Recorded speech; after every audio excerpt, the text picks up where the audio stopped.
Hari ni kita dapat kunjungan daripada Jeffrey Nicole Baby yang main duduk kat dalam hari ni. So jom kita pergi masuk dalam sekejap. Kita nak interview dulu beberapa orang duduk beratong ada Fat Burger ni hari Sabtu. Abang tengok ramai crowd macam mana. Kita bermula dengan abang Manchester United lah. Ya Allah. Daripada mana mai bang? Daripada Perdo. Dua-dua orang Manchester United. Biasalah. Biasa main ke first time?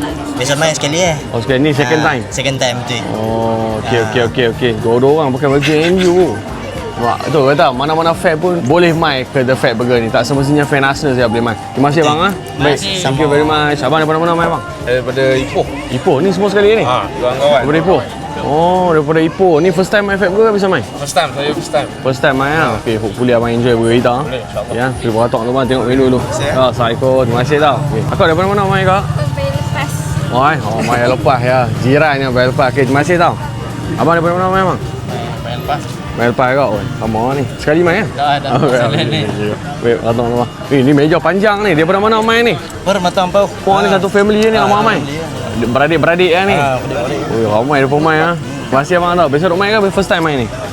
Biasa duk main dah. Terima kasih banyak tau. Kau daripada mana main kau? Sungai Ara. Oh, Sungai Ara. Okey, terima kasih nah. Akak daripada mana main? Sungai Ara. Sungai. Sekali ke?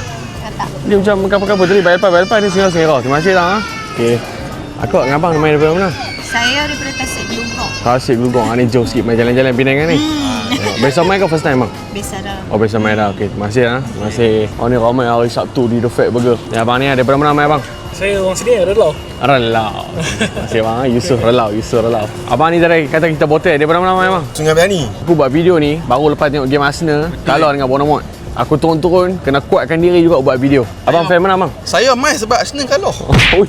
Baru kalah sampai. Kita boleh sampai. Tengok apa ya Arsenal kalah. Kita bakar balik. Walaupun Arsenal kalah, dia ada benefit untuk The Fat Burger bang. Betul, nak turun. Entah, terus tak kisah. Saya fan MU.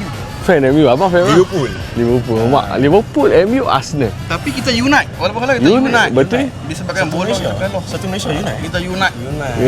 Kalah kita unite. Terima kasih bang. So banyak ni crowd hari Sabtu hari ni kat The Fat Burger. Ramai alhamdulillah. So boleh main di The Fat Burger. Kita buka daripada pukul 4.30 petang sampai pukul 9 malam. Kalau kata weekend sampai pukul 11.30 kita lajak setengah jam.